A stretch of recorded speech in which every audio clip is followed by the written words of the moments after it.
Yo, what's up guys and gals? Jacob Karash here of TB10 Studios, and today we're going to be color grading the same video using 3 different incredible softwares. These are all editing and color grading softwares. We're going to start with HitFilm Express because it is the free, one of the best, easy to use, user-friendly, free softwares out there. I used it before I had access to Adobe products. I still use it on occasion today. Then we're going to use DaVinci Resolve, the free version, because that's the only one I have, and I love the incredible tools that you have in it. It's probably the best software if you want to do some serious color grading. Then we'll use Premiere Pro, which is Lumetri color input, in which that isn't as advanced and as inclusive when it comes to like DaVinci's color grading or like portion, but Premiere Pro is the only paid program, have to be paid for program on this list. So let's just start with HitFilm Express. So when you first open HitFilm Express, you'll see this page here. Now mine's the dark version because I'm using my paid for account. Like, I don't have all the assets, but I have many assets that have been used here in HitFilm because this was my main compositing software before I got After Effects. So this is what I used all the time. So I chose to pay for certain add-ons, but the free one will be a light version, so it'll be white instead of dark gray. So it will be blinding, but you know, no one cares. But so, yep, what you're gonna first do is hit New, then choose your settings. I like using the 1080p Full HD at 23.976 seconds because that is film standard. You use whatever. If you're using 4K, you can either put in the specifics here or go up here and then scroll over to 4K Ultra HD or DCI. But this is what we're going to use, 1920 by 1080. And why? 24 frames per second. Hit OK. It will quickly, slowly load up. I'm using my MacBook here, as you can tell. I'm going to full screen it. And so this is my custom user layout. I probably should save I'm gonna save this workspace before I do anything. I'm gonna call this Jake's Workspace because I was dumb and didn't do that yet. But the standard one would be, I believe, all panels. Yeah, this is the standard workspace that you'd be using or you'd be working with. And then I think I based mine off of the colorist workspace. Kind of. Or was it the editing workspace? Yeah, it was more the editing workspace. I like the editing workspace. It's a nice workspace, but I'm going back to mine because it's more basic and it's my favorite. And it's almost identical to my Premiere Pro workspace, so it doesn't matter. But so we're gonna grab the media and import it. I'm gonna import my video file here. This is from my out of Africa trip here in Arizona with my martial arts studio. So let's have that load up. It's shot at 1080p, f24 frames per second or 23.976 frames per second, whatever. Nobody cares. Now what we're gonna do is we're gonna right click it and we're gonna hit Make Composite Shot. Now make sure the settings are all set the same. I'm just gonna say this, I'm gonna call this Comp Grade. And then hit OK. It's gonna open up this new composite shot here. Now we're gonna choose. I don't want to listen to this. I don't want to listen to the volume. So what I'm gonna do, I'm gonna right click it, go up to Options, and just hit Mute. So when I play through it, it's muted. Oh, and this is my fellow instructor Abby. I like this right here. It's got a good mix of the shadows and the highlights, and this is shot in my custom flat color profile that I talked about in the last video. I know it's been a while since I posted, I apologize, but yeah, here we are. So you can either right click and add a grade, or it's very similar to an After Effects adjustment layer, but I don't do that because it's just color grading. So I do it straight onto the clip and I just close out all these properties here and I go to the color corrections first. And what I do is I double click on curves and I make a very simple film curve. Now what you can do is just do this to add some contrast into the shadows and the highlights if you want, or you can leave the highlights the same. Most people just use a standard S curve, and if you turn that on and off, or like I showed you, you can do this, and you can turn it on and off, just darkening the shadows.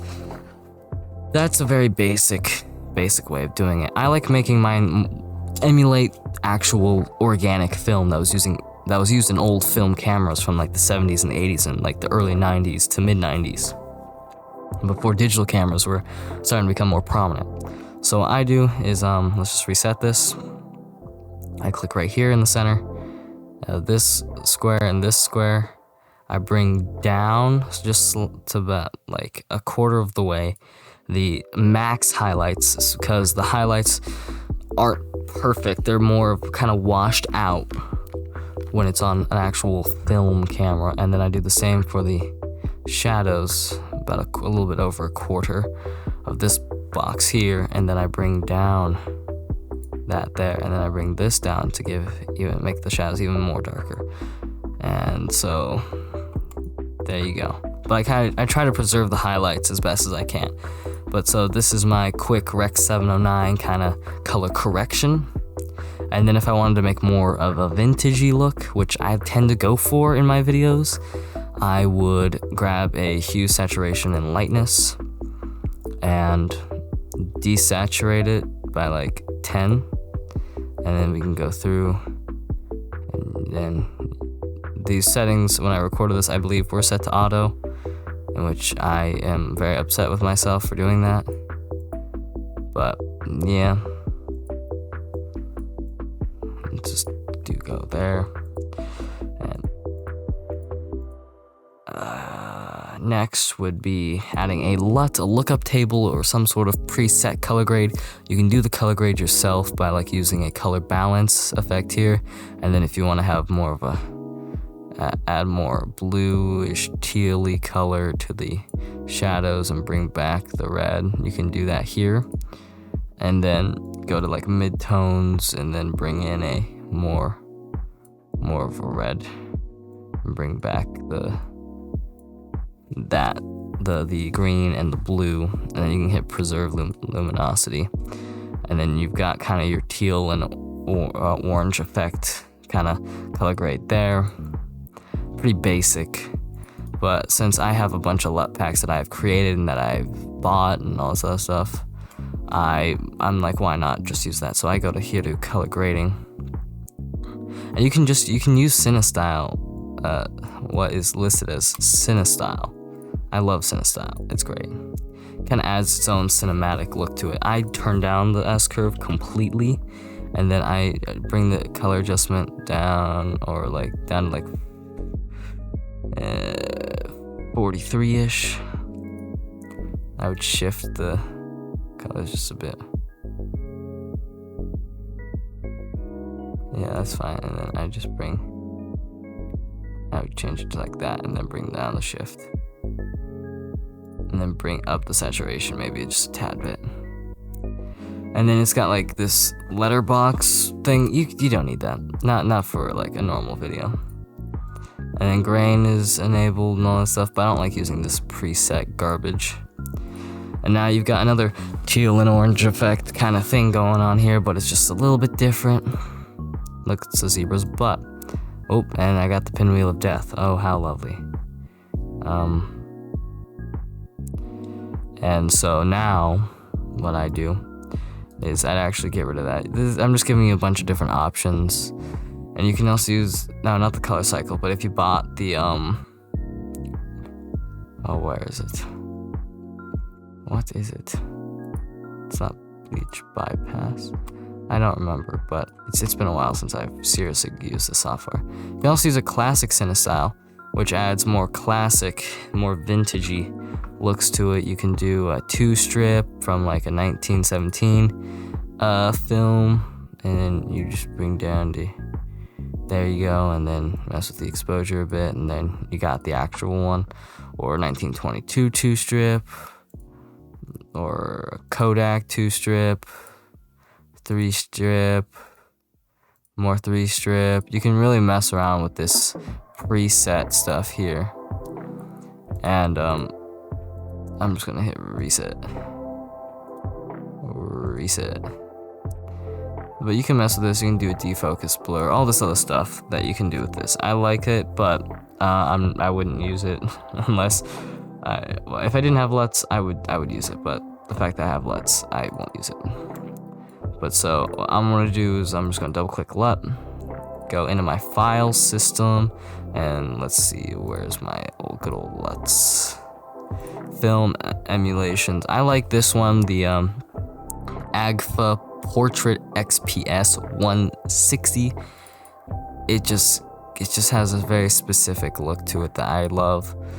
But I also do love the Kodak Vision 2383. That's what I usually use for like a lot of photos and photography and stuff. And there's also the Fuji Vivid 8543 that I love too. And I think I'm gonna do that. Use this one for this shot. And then I'm gonna actually bring up the shadows just a little bit more here. And then it just gives off a better look. And I actually I'm not gonna increase the saturation for this one. Maybe actually, I'm gonna increase saturation by like 10 for this shot, just so you get more color and more of an actual feeling from the sand and the dirt. Now this is Arizona. And then what I do is I like using a vignette and just setting it to HD soft, because that just gives the best look. I like it. And then what I actually put underneath the vignette is grain. But I make my own custom grain. I used to use grain all the time. You go to grunge and you'll find grain. But I used to use grain all the time. I only use it for specific things now if I'm going for a vintage look. So now I'm gonna set the grain to 7 and we'll zoom in. So I turn off the grain, on and off, turn on the grain. I'll set it to like 30 just so you can see it better. You can see how it's affecting this image. Ooh, did I just... Oops.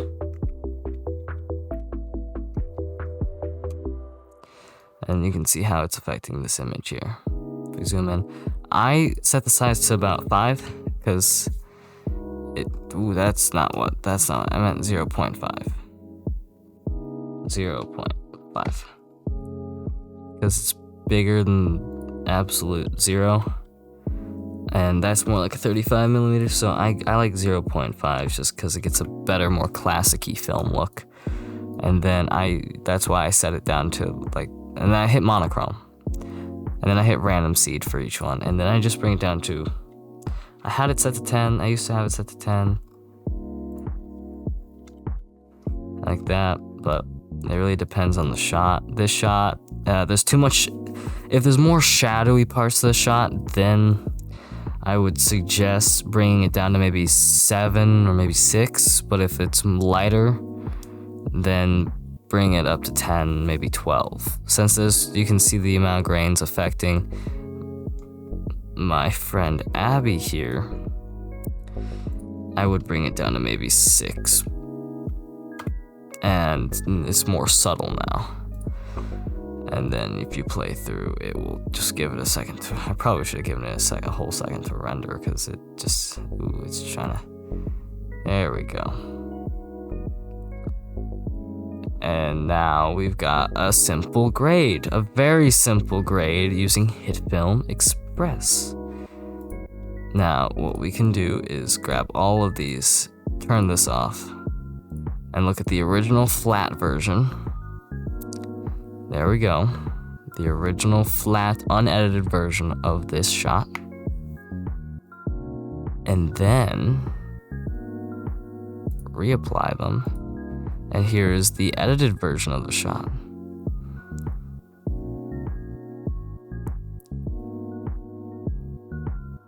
And I personally think it looks pretty good. So let's move on to the next software. Oh, if you actually, before we do that, if you need to know how to export, you click export, hit to file, find a file, name it whatever. But when you go to the export settings, make sure you choose your default preset. I export in Apple ProRes 422 because it's easier to edit in than H.264. So I just prefer editing in that, and then I'll just import it directly into my preferred editor, which usually is Premiere Pro. For some people, it might be Final Cut Pro X or Sony Vegas or even HitFilm Express, or maybe it's Lightworks, Shotcut. I mean, there are many options that you have. So, yeah.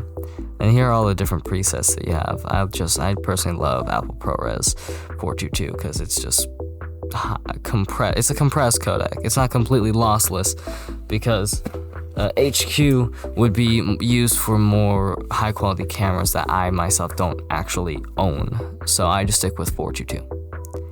And yeah, so on to the next one, which would be DaVinci Resolve. So when you first open up your project file, you'll have this. And it usually starts off in clips. So, yep. But let's grab the unedited video. We'll plop it in here. Or not. We'll plop it in here. Change the frame rate, because apparently I had it set to a different frame rate. I'm going to click here into color. Whoa, what the heck happened to my... You know what, I don't care. I know why, it's because I didn't make a timeline. You're going to right click it, create new timeline. We're going to call this comp grade, or whatever we want to call it in the world. It's going to take a second to load up. There we go. This one, it tends to be more demanding of your computer, this software specifically. Let's get that sweet shot that we loved earlier, like right here. And so now you've got a node-based structure, and you've got the waveform to show more specific information about what you are doing. I like parades. If you wanted, you can use a vector scope to get skin tones, histogram, whatever this is. We go to waveforms, which people love waveforms for some reason. But parade is my jam. But so we're gonna hit Alt S or Command S. No, Option S. I think for Mac. Yeah, I know what I'm talking about. And I label these like white balance and then contrast and saturation, but I'm just gonna stick with this node for now, and we can increase the contrast using the actual contrast bar here, and then we can mess with the pivot if we want more in the shadows or more in the highlights. If you want to have detail in the shadows or more detail in the highlights. I want to have more detail in the highlights, so we're gonna actually bring the pivot down just a little bit, and then what I'm gonna do is bring the lift down to right about just right there. We can bring up the gamma just slightly, and then bring down the gain just a little bit so it's not going to peak in any way, shape, or form. And now we're going to do my same old trick here. When it comes to curves, we're going to bring that down. Yeah. I'm going to bring this up. Yeah. I'm going to bring this up here, the shadows up a bit. And we're going to bring it down. And we're going to bring this one here, and we're going to bring it down. And then now we can just go down the lift and just bring down the lift just a little bit more. And you don't actually have to do the curves if you don't want to. I like messing with the curves, but for some things it's not quite necessary. Yeah, I'll just say right there. And that's our that's our spot right there. And so far, it looks pretty good compared to the original, to the now graded. And we'll put the LUT in this one here. And this is how we adjust LUT. So we click here, and then we'll use this key output to adjust LUT. So we're just going to bring it back to 1. And let's hit LUTs, and let's go over here. Now you can see it in a better way. You have a better system. We use the Fuji Vivid, so we can use that again if we want to. And we have a little bit more control over what it looks like. And we can bring this down a bit, and, just increase or decrease it. I'm gonna set it to like, 74.3%. Now, if we just deactivate this node, you can see a big difference. Now what we can do here is also mess with HDR if we want to, but we don't have to. I'm gonna bring lift. I'm gonna put a little bit more, just a tiny bit more teal into the shadows, and just a little bit more red into the highlights, and there you go. More red, reset gamma, and then just bring it up. You can just, just adjust slowly. Go quick, nice and easy on our computer here. And there we go, we got more of that teal and orange look here, and I like that look. Now what we have to do here is we have to go to editing, and we're just gonna open up media pool. Thing is, we can't use grain in this. You can type in, or you can go into color, and you can click effects, and you can look for grain. It should have it. It should still have it, but you shouldn't be able to properly use it if I can find it. I could type it in, but I'm a lazy son of a gun. And I love how I say it, film grain. You could just drop film grain in there, but then it would say you need Resolve Studio, so let's not do that. What you can use is download a free overlay, or video overlay, which I shall bring here from the internet. This was completely free, and I'm using the free thing. Now this is a dirty version, so it's gonna flicker, and it's got like actual like marks and burn whatever lines and stuff like vintage film, so it's not quite the same. You can run this through HitFilm if you want to just do the grain through HitFilm, which I have a tendency to do, but we want to use the overlay setting with both of these. Yep, overlay. We also want to hit overlay on this one. Okay, come on, I just need to find overlay. Now, something that might happen is it might get actually darker, but it should look a bit better. And it will add a little bit of a flickery look to it because of the fact that, it's part of the overlay. So it will flicker a little bit, but that's okay. If you don't like that look, then you don't have to do it. And then how to export is you go here to deliver. I scroll through this and hit ProRes Master. I have it set to Apple. Actually, why do I have a HQ? 422 Apple ProRes QuickTime. You can also make it MP4, but it's not Apple ProRes. It needs to be QuickTime or EXR for if you want to do compositing, or DCP for also, I believe, compositing. But QuickTime, you can use H.264. I don't suggest it because it's paying the booty. Or you can do DNX HD, which is very similar, which is just pretty much importing into Premiere. But I just say Apple ProRes, go here, set to 23, yep, right here. Don't use a constant bitrate. You can go into more advanced stuff if you want, but I don't ever feel like it, so yeah. And pretty much it will export each and every one of these things. I have it set to render timeline, so you add a render queue. I do need to be specific on where I'm placing this, so let's do that. I'm gonna go to drive, random stuff, color grade, video, and we're gonna name this Da Vinci. And just hit save, and then it will add it here to the render queue, and then I'll render it out, and boom, we got it. Just finished exporting, and it took 6 seconds. On to our next software, which is Adobe Premiere Pro. Alright, when you first open this, you just hit new, and then name it Jimmy John. I'm gonna name it Jimmy. because I don't care. And then I bring my project thing over because I feel like it.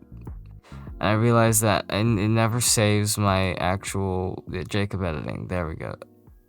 Edit Workspaces. Yeah. This shouldn't be in my overflow menu. It should stay here. And then, okay. Now I'm gonna right click it. I'm gonna hit Save Changes to Workspace. Let's hope it did. Hit Graphics and then bring it back. It did. Okay. As you can tell, it's very similar to my setup when it comes to HitFilm. I've got my project files here, my adjustments here, and the effects panel over here with the viewing panel here and the timeline here. And I also have the audio meter here, but in HitFilm I don't have the audio meter because I don't do actual editing in here or in there. But okay, so let's grab the main footage, import that file. Let's also import the grain, because why not just do that now? Now what we do is we're gonna right click here, we're gonna create new sequence from clip. Now I'm gonna right click it just to make sure that the sequence settings are properly set. Yep, it's all properly set. Now I hit maximum bit depth and maximum render quality, which means it will use a lot of memory. But it's perfect. Now let's just run okay, that's loud and I don't want to listen to that. But we're just gonna quickly run through it just so the software has had time to go through it. There's a reason why I like editing in ProRes more than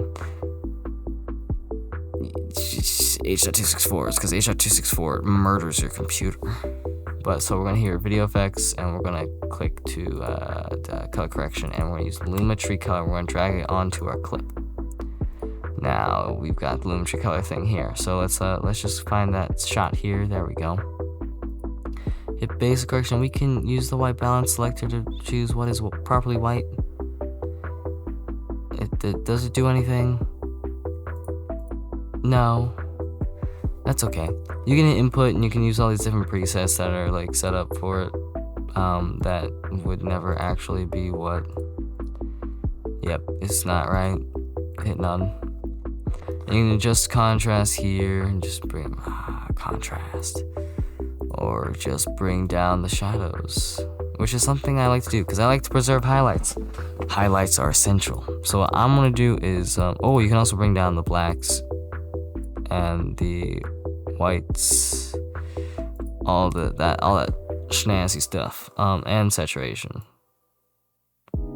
or bring up the saturation. What I'm gonna do is I'm actually gonna bring the shadows down to like -20. Perfect. And bring the highlights up to 15, yeah. Perfect. And then what I'm gonna do is I'm gonna get out of basic correction and go to curves. I'm gonna do my sacred trick here. Just gonna bring down the highlights or the whites and bring up the blacks, and then bring this down a bit and that down a bit. And then we're gonna leave it like that because that's perfect. Off, on.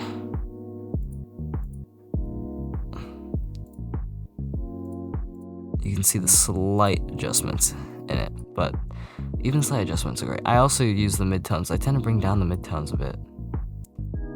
I tend to do that, especially with like color, like facial tones. And then you can hit vignette, and then I bring that down to like -0.3, and we get creative, and we can sharpen, and we can increase the vibrance or decrease the vibrance, add faded film, which pretty much just fades the highlights and the shadows, so you don't have to do it in the way I do it, but I prefer to do it in the way I do it. So, and then we have the LUT options, and they've got some incredible built-in LUT options. I don't use any of them, but I mean, the one that I would genuinely use is this one. I like this one. And then I just bring it down to like 50 something, and then increase the vibrance just a little bit, and bring the highlight tint up to more of warmer color and the shadow tint more to a tealy color, and then boom, we got it right here. And then what we do is we grab our good old film composite look thingy, and then what I like to do, let's just zoom in here just a little bit, is I'll just cut that down, and I'm gonna click that clip and click that clip, right click it, and then click, oh, is it group? I think it's group.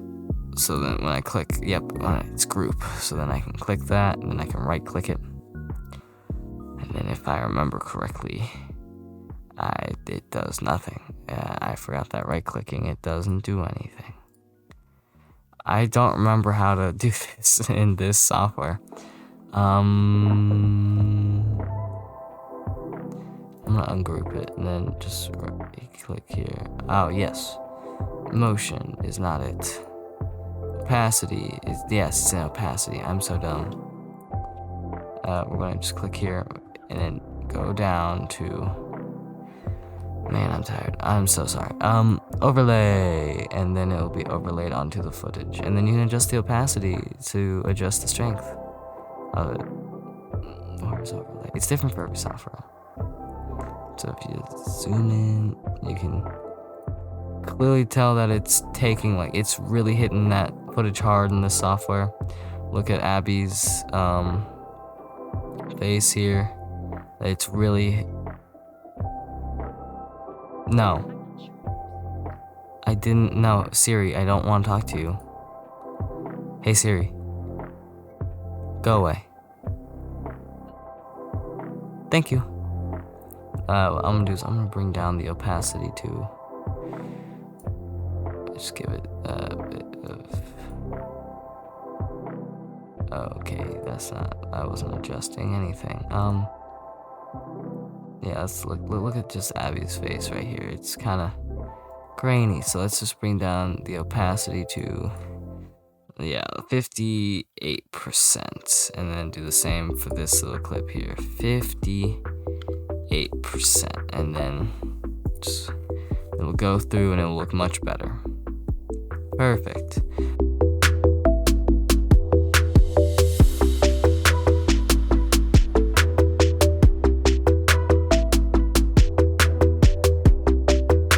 And then what you do is you're gonna right click the sequence and rename it. I'm gonna rename it Premiere Pro, which I can't believe I'm naming it the software. Isn't that crazy? And then after doing that, you're gonna right click it, scroll down to export media, and then you can choose your presets. I have a preset for it, and it's just gonna, I should probably set it to Apple ProRes, but I'm not gonna export this one as Apple ProRes. I'm gonna export it the way I export my YouTube videos, and because that's, I'm gonna literally just edit it in Premiere anyway, so it doesn't really matter. And then, so yeah, I just click export, in which I might, why not just export it right now? There you go, it's exporting. Yep.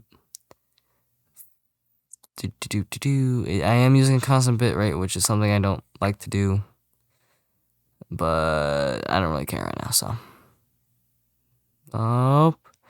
And the encoding is done, and now that it successfully did it. Great.